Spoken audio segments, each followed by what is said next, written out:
Good evening, ladies and gentlemen. How are we getting on? Welcome back to another Fallout 76 news video. Bethesda have announced some very cool upcoming features today, including some quality of life changes, one of which you will have seen from the title is very exciting. So let's jump in, take a look, shall we?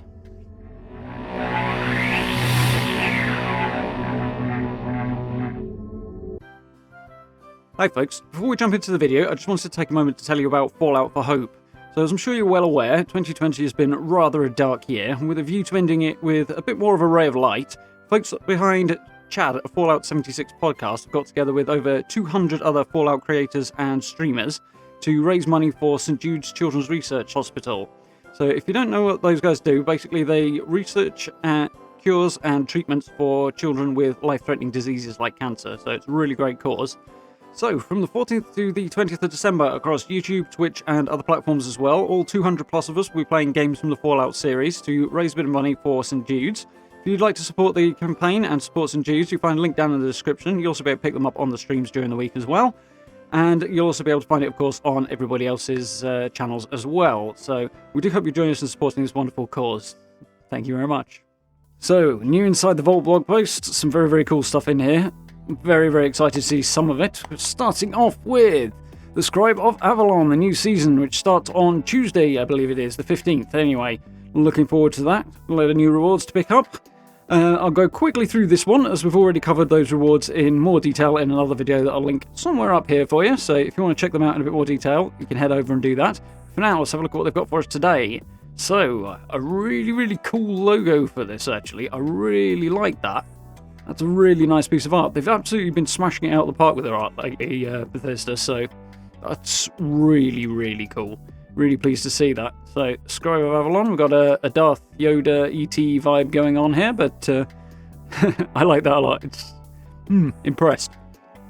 So, Season 3 and Quality of Life Update Previews. In this week's Inside the Vault, we're showing an in-depth preview of Season 3, which will begin after a small update next Tuesday. So, got a little update to get it going, but that's not particularly to be surprised, and with any luck it'll involve a small server refresh as well, so fingers crossed they'll be running a bit smoother from Tuesday, that'd be nice. We're also looking ahead to our first patch in 2021, which will contain a variety of community-requested quality of life improvements. Finally, we've got details for you on this year's holiday Scorched event, as well as the upcoming charity stream. So, new season Scoreboard and Rewards. As I say, we'll go through this fairly quickly. We've got a Game Awards trailer, year in review trailer, so everything they've covered and updated this year. Worth a little look, there's some fun stuff in there. It's nice to refresh yourself on some of the really good features they've added. There's some really good moments covered in this particular trailer, so it's worth a good little look. So it shows some of the very cool stuff they have added over the course of a long year, to say the least. So on December 15th, we're kicking off our third season, which will introduce the Scribe of Avalon scoreboard. This season, you will step into the world of astoundingly awesome tales to aid the intrepid time-traveling historian K.D. Inkwell as she investigates the mysteries behind the explosion of technological advancements in the medieval civilization of Avalon. That's quite a cool concept. Could kind of see that as a Saturday morning TV vibe for kids, but yeah, it works for a season pass as well. Got the scoreboard there, as I say, we've already been through that in some detail. So, of course, we've added a host of new rewards that you can earn and as you and Inkwell explore the past. As with previous seasons, you'll be able to claim your rewards for your characters every time you achieve one of the season's 100 ranks. These include themed cosmetics, camp items, in-game currencies, perk packs, consumables, and more.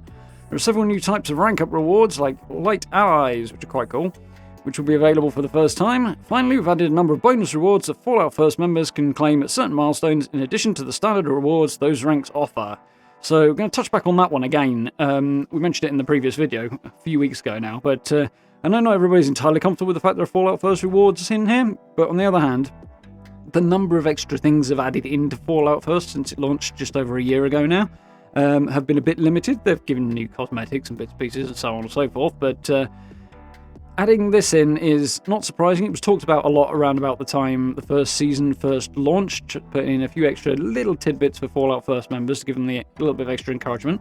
They are paying for it. They're paying over the odds and they don't have to, so it's a nice thing for them to be doing. It's not like it deprives us of anything that wasn't already there. It's just extra on top of the main scoreboard for them. So, yeah, I'm basically cool with that. So, Light Allies. This is probably the most profound change on here. You'll be able to claim 2 new Light Allies during your season journey. They will offer unique benefits like healing or feeding you. in place of sending you on daily quests. So as it is, the current ones tend to send you off on a quest to find usually a legendary item, but these ones will have specific functionality, which is quite cool. So Yasmin Chowdhury is the first one, and she's a cooking vendor who will replenish your hunger and thirst once every 24 hours. That's not exactly overpowered. She also has uncommon, sometimes rare, cooking recipes for sale. Okay, so she kind of acts as a vendor as well. That's quite cool. Like that. Solomon Hardy, however, is primarily dealing in medical supplies. He will also heal your HP, rads, and diseases in exchange for caps. So he's a doctor vendor type thing, which is fine, yeah. That's going to be handy. Definitely a practical thing to have in your camp, particularly rads and diseases. Not so much the diseases, because we've got the symptomatic, but in terms of rads and like, it's a convenience thing, but nice. And it's probably an excuse for us to spend a few more caps and not have them build up and just block up higher level characters' ability to earn caps. So something more that is actually useful to spend caps on is not a bad thing. It's not massive, but it's not a bad thing. Backpack flares. Bring more personality to your favourite backpack by modding it to add new cosmetic backpack flares and an armor workbench. So you'll need to craft a new version of your backpack once this launches, once the season comes out. As previously existing ones won't be able to have flares attached to them. There's no extra cost or anything like that beyond just the usual cost of crafting a backpack, but it's worth knowing about because otherwise it won't work. So basically it's a couple of key rings that you can hang off your backpack. Not particularly sublime and spectacular, but it's a cool little personalization thing. Most games that do something like this tend to attach them to your weapons though, and that's because they're first-person games, so problem still applies here. If you're playing in first person, you're not going to be able to see a flare on your backpack behind you, are you? So I'm a little about that. Maybe I'll have to break into the habit of running around in third person and switching to first person for combat a bit more, but sometimes that transition can be a little obstinate, to say the least, so hopefully they'll smooth that out, because that's not ideal, but there we go. Antique Speed Bag. Practice your punches by brawling with the Antique Speed Bag in your camp, which will temporarily increase your agility. Okay, so like the weight bench we had before, stuff like that, you can improve your agility by using a punching bag, which is quite cool. Perfect bubblegum. Now, this has got a bit of a backlash because there's a lot of it, but it's not just usual bubblegum, it's slightly more powerful. Choose some perfectly preserved bubblegum to completely replenish your hunger and thirst and remove the need to eat or drink for an hour. So, actually quite practical. One of the things that annoys me about the new changes, it's not the general nature of them, it's how often the bleeding notification goes off. So, particularly when I'm recording videos, that'll be handy, but in general, not having to eat or drink for an hour, cool. And having your hunger and thirst filled is also a good thing as well, because then you'll get the buffs as well. So you get them and you'll keep them for an hour before it starts to drop away, which is really, really nice. That's actually kind of a handy thing. I like that. And I imagine we'll be seeing it make an appearance almost certainly for Bullion, and I wouldn't be terribly surprised to see it in the Atomic Shop either after the season ends. But for now, yeah, cool. That's a nice little addition. I think I like that. Perk coins. You can also get perk coins as a new currency available in the season, so you can rank up your legendary perks more quickly by filling your pockets with some extra perk coins. Fair enough. Cool. New currency introduced. Add it to the list that you can get from the seasons. That's not really surprising, to be honest. That makes sense. So, now that you've got the feel for some of the new rewards you will unlock as you travel through time with KD Inkwell, here's a look at just a few of the items up for grabs this season. So here's one of the new power armor skins. I actually really like this. Black with white detailing. Well, yeah, I like that. Maybe I should go for it if it goes in my chair. But yeah, that looks really, really quite slick there. I like that a lot. The little decal on there is really nice. Tasteful. Which is cool. Got a new Brotherhood-themed Ultrasight Power Armor skin, which looks kind of like a kid's toy, actually, if I'm honest. Looks kind of plasticky to me, but okay. It's different. Here is Yasmin Chowdhury. Looking very 4K, I'm guessing, from the look of that. Doesn't look quite that good at lower resolutions, anyway. There we go. Very nice. She's got her own little version of a cooking station, which is cool, using one of the cookers from destroyed houses. We don't see these very often. You can get them in the build menu, but they don't have any functionality, so it's kind of cool to see that. And Doc Solomon has some stuff that I definitely want for my camp. You know, we'll drop this in there just for decoration purposes, if nothing else would be awesome. And he's kind of handy to have around, so that's kind of a double win on that one for me. Plus your doctors now has a doctor in it. And he's got the Brotherhood logo on his lab coat, which is nice. So don't think I'd want a guy who doesn't clean his lab coat performing surgery on me. There we are. There's the backpack flares. You can see the little key rings on the back there. As I say, still not ideal if you're in first person, but there we go. New vendor skin is available from this season as well. That's the Red Rocket one. Looks pretty swish. It's a nice shot of it, actually. So yeah, that's cool. It looks huge, which is something to bear in mind. You probably need a lot of space for that, but pretty cool nonetheless, like that. Would go well if you're going to do a gas station type build and you're looking to create pumps. This is something a few of us have used to create the kind of look of pumps, evoke the image, so that's quite cool. New Collectron skin, gold, okay, based on the insult bot, I guess. There's our speed bag, looking alright. Get a bit antique, that's quite cool. Yeah, that's quite a nice design actually, I like that. New skin for Gauss rifles, red, white and blue. Or blue, white and red in this case. Kind of making me think France more than USA there, but okay. I'm quite liking the wooden skin here on the...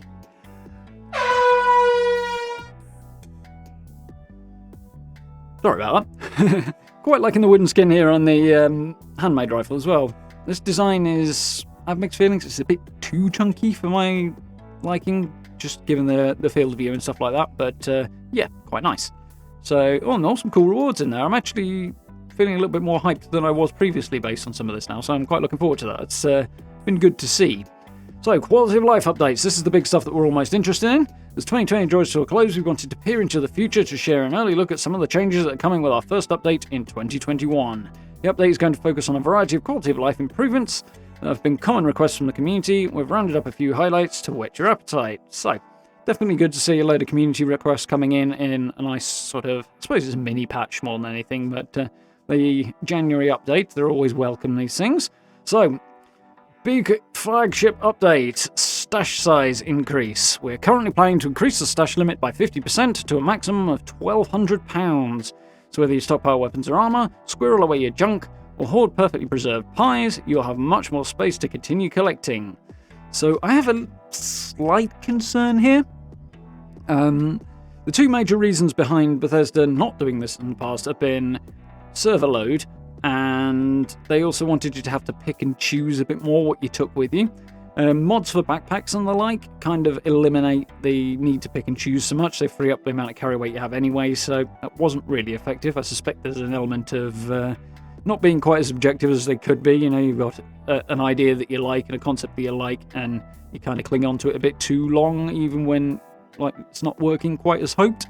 I think there's a bit of that going on, but clearly a bit on down the line they've decided to be a bit more objective and go, okay, stash size increase. They're obviously confident that the servers can handle the stash size increase as well, otherwise they wouldn't be doing it.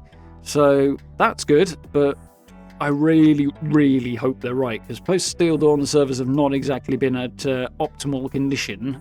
Seems the load on PCs, or my PC at least, has been higher since Steel Dawn, so... not totally sold on that, but hopefully it works out well and there's no drawbacks, and at the very least we get an extra storage space, so that's always a bonus, especially if you don't have Fallout First as well, so very cool.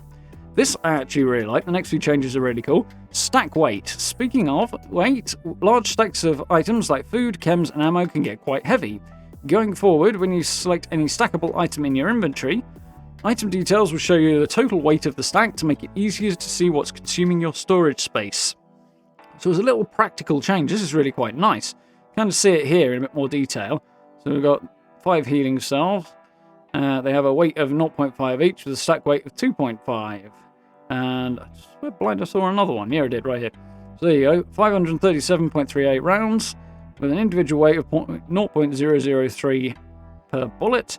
And it's weighing 1.611 pounds, so you can actually see that in detail, which is really cool. That's helpful. If you are struggling with being over encumbered all the time, hello, hence why I have a t-shirt on the subject, that can help you clear things up and see what you can carry less of. So that's cool. I approve of that. I think that's a really nice little change.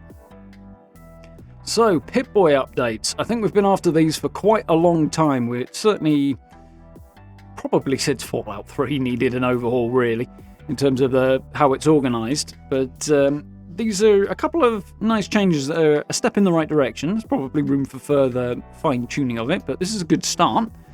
Finding the perfect item at just the right moment is about to get easier, because we're adding 3 tabs to your Pip-Boy menu. New, Armor, and food and drink. The new tab will keep track of all the items you gather during a play session, sorted by newest to oldest. So I'm going to go with that probably resets when you change servers. It seems more likely than when you log out altogether, I think. Obviously, like if you think about when you load your camp in, it's not until you're actually into a new server all the way that it actually goes, oh crap, somebody there already. So I'm guessing the same restrictions, whatever they may be there, will apply with this. So it'll probably wipe if you server hop. So there is that to bear in mind. But in terms of being able to find the new stuff, that's a handy little feature. The other two are probably going to be a little bit more practical. The armor tab will put armor items, unsurprisingly, into its own separate category so that you can find them and keep them separate from the rest of your apparel gear. So particularly with finding power armor in a hurry or swapping out between, say, a hazmat suit and the rest of your armor, you don't have to faff around looking through the list to put your armor on. It's just all in one tab. You just go straight down the list. Definitely approve of that. It's again, it's a little thing, but it's nice. Quality of life. And food and drink. You wouldn't want to chomp on funnel cakes when you're meant to use a Fury. Very true. I have done things like this before. Your food and drinks are going to get their own tab, while chems and serums will remain in the aid tab. So a little bit more fine-tuning on that. That is one that does wind up with a lot of stuff just crammed in it. Still want the ability to chuck keys and miscellaneous items and stuff like that with a bit more facility, especially because you can get them again. And just to tidy that up, that'd be nice. Or not pick up duplicates, things like that. Obviously, there's a whole host of potential bugs there, but that's something I'd like to see added to this list of changes. But this is very, very cool nonetheless. They're nice little things, but they really will make life a little bit easier, I think. Vending machine map previews. A tooltip that appears when you are previewing another player's vending machines on the map will now show the number of 1, 2, and 3-star legendary items that they are selling. So you can see that there. They've got 1 piece of regular armor, 14 2-star pieces of armor, 2 1-star pieces of armor, and 4 3-star pieces of armor, and so on, which is quite cool. That's give you, at a glance, a lot more detail on what person is actually selling, which is cool. Additionally, it will no longer display any empty categories. So that will just condense it down. Basically, well, actually, it'll keep it about the same size, probably, and prevent the thing from becoming a massive tooltip every time you mouse over somebody's camp. So, really a good change, that, I think. Like, nice, tidy, lots more detail and information at a glance. Yeah, that's good. I like that. Hard at work on this update, so we aren't ready to announce a release date yet. However, we hope you'll join us for a round of playtesting on the PTS next year. Keep an eye on Fallout.com for these details in January. So they're talking early next year, probably January. I'm going to go with towards the end as a hunch. If they want to get some playtesting in January, they'll probably want at least 2 weeks to make sure this stuff works. Depends what else they add in as well. So this will either be the latter part of January or the beginning of February, maybe. I'm guessing before we get this stuff, but awesome to have it coming nonetheless. So last couple of bits and pieces. The holiday Scorched return. The day's going colder and the fireplace in your camp is starting to look cozier by the minute. However, there's no time to curl up on the couch with hot cocoa just yet because there are presents out there with your name on them. The Scorched are getting ready to don their most festive attire, and they're hard at work wrapping up gifts in preparation for the holiday Scorched event, which begins next week, starting on Thursday. So that will be, what, the 17th, he says without checking. Hell yeah, I'm right. Nice. Yeah, from Thursday, you will be able to jump in, hunt down the holiday Scorched. It works much the same way as Hunt for the Treasure Hunter, but with a separate loot list. They have a unique sound. It's jingling bells. Can't miss it. And they are also legendary, which they weren't last time around, so that's an adjustment. They will always be legendary, which is cool. So, very much like the Hunt for the Treasure Hunter, but with a seasonal twist. So, starting Thursday, keep an ear out for the sound of jingling bells. Scan the horizon for any Scorched dressed in holiday garb. Each holiday Scorched you take down will drop a holiday gift that you can unwrap and get some treats for your stocking and a chance at rare plans. We've added some new rewards this year, which is all the royal reason to go on the hunt. Indeed. You can also spend caps to purchase wrapping paper from vendors around Appalachia, which you can use to craft holiday gifts for even more loot. Here are the event's start and end times. So, 12 PM Eastern Time, December 17th, running through till midday Eastern Time on January 14th. So, those in the UK, that'll be 5 in the evening. So, yeah, very cool. Basically, different spin on Hunt for the Treasure Hunter, or arguably Hunt for the Treasure Hunter is a different spin on this, but there we go. Holiday gifts, they've increased the weight, it's worth noting, and they are no longer tradable, so bear that in mind. You will want to be opening them yourself rather than hoarding them, so partly as a way to penalise people who are duping them, because we know that was a big thing in the past, so Something to keep in mind for the sensible player out there who may wind up somewhat over-encumbered with holiday gifts. Gonna feel like Santa, which is cool. And last but not least, Toys for Tots charity streams. They're doing a Christmas charity stream on the 17th of December, which is Thursday. And we'll be hosting a charity stream benefiting Toys for Tots. Well, the stream will run from 1 PM Eastern Time to 4:30 PM Eastern Time, feature a variety of Bethesda games. Fallout 76 will have its own hour-long segment starting at 2 PM. Join Pete Hines, Jessica Finster, Devin McCarthy as they guzzle Nuka Shine, and using brand new characters, and then race back to Vault 76. During the show, well, it sounds like they've got a themed event on the go there. So, very cool. During the show, your donation for Toys for Tots, I'm having a hard time saying that, can affect the race by making the host stop to perform an activity like blowing up balloons or even tossing back another Nuka Shine. Okay, making it interactive. That's a cool idea. I like that. Join the fun on Bethesda's Twitch channel, which will be in this post, linked down below. 2 PM Eastern Time, December 17th. Catch the race live and 8-hour quest to make the holiday season a little brighter for some great kids. Next week, we're going to take a look back at how Fallout 76 has evolved over the course of this year, and we will return in a new Inside the Vault articles for you in 2021. So, basically, a review one next week, and then they'll come back in the new year, which makes sense. They want Christmas just as much as the rest of us, and they're also facing the same issues as the rest of us. So, warmest wishes to you and yours from all of us at Bethesda Game Studios as we head into the holidays. So, there we go. Big news obviously being the stash size increase, and the rest of the quality of life changes are probably going to get blurred out by that, but I think they're really, really nice as well. Some good stuff in here. Definitely some nice community requests, which is very, very cool. Looking forward to jumping into those. Again, new season, should be fun. I'm feeling a bit more optimistic about that with a little bit more of an explanation on some of the stuff in here, so that's definitely cool. And Hunt for the Treasure Hunter, not Hunt for the Treasure Hunter, the Holiday Scorched thing is usually good fun as well, and hopefully they'll have some cool camp stuff, Christmas-themed camp stuff for the Atomic Shop as well. So, fingers crossed and keep an eye out for that one. So, on that note, I've probably been rambling along enough, as per usual. Well done if you stuck it out this far. Thank you very much for watching. If you did enjoy the video and found it useful and helpful, please do hit those subs and likes for me. It's always very, very much appreciated.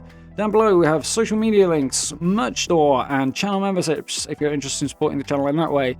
Just adding mugs to the merch store as well if you're interested in that sort of thing. So, do take a look. Very, very much appreciated. And if you get a chance, do join us for the live streams as well. We are playing Fallout and also playing a little Cyberpunk 2077, which is really good fun so far. Having a good time with it. It's going very, very well. So I do hope you keep an eye out and join for that one. Notification bell is your friend on that one, so you know when I go live. It's usually about 8 o'clock on a weekday, but this week's been a bit higgledy-piggledy, to say the least. But on that note, thank you all very much for watching. I do hope you'll be joining us very, very soon, and I do hope you'll join us for the Fallout for Hope streams next week as well. It should be great fun, and it's a wonderful cause, so do keep your eye out for those. For now, I'll say thank you very much for watching, and I look forward to speaking to you all very, very soon.